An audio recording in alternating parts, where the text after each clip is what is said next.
Baked ziti. It's an Italian-American classic of pasta al forno, which is baked pasta from Italy. The Italian-American moms wanted to do a one-pot dish, but they always par-cooked the ziti, so it was like a 1.5 pot dish. Today, we eliminate that half. Let's get started. Just some pieces of onion. This is a dish that I love because it's really great hot and it's really great cold. So just let these sweat out a little bit. I want you to buy the cheapest ziti that you can find. The cheapest one is extruded the fastest and dried for the shortest amount of time.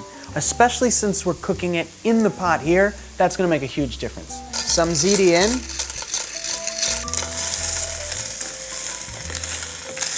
We go full heat here. And what we do is, we add tomato. We also want to cover the pasta with water because the pasta is completely raw. Because the starch is hanging out in the pan, which is normally dropped down the sink, that's going to thicken everything as well. We're going to put the top on. We do want it kind of like hard simmering because we want it to cook through.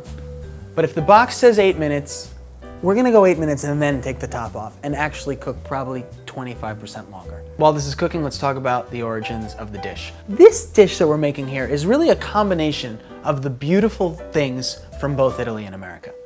It's simple in that the ingredient count is low, but it's really, really fast, which is why it's been such a popular dish here in the Americas.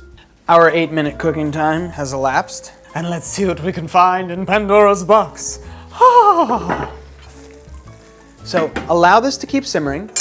Take a bite of it if you dare, see where we're at. Remember though, it is a cheap pasta, so it will continue to get softer and softer. All right, so we're gonna put the broiler on. Pan is nice and hot. And I think you want the widest pan that you can find because that's gonna allow you to have the most amount of cheese browning, and we all know that we love cheese browning. So at this point, some ricotta.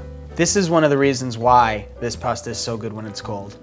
You know, the ricotta and you can cut it with a knife like a piece of cake. And when pasta cuts like cake, Frankie is happy. Let's throw some basil leaves in there. Whenever you use cheese, tomato, you gotta have basil because you've always gotta have the colors of the flag of Italy in there. Dried mozzarella. And this on top is gonna be the cheese that melts and browns and gives you the Maillard reaction flavors of delicious semi-burnt cheese. So we've got the broiler going. That means the heat is coming from the top, which is exactly what we want because we want this cheese to brown and melt. We want that infrared heat. It'll brown very, very quickly.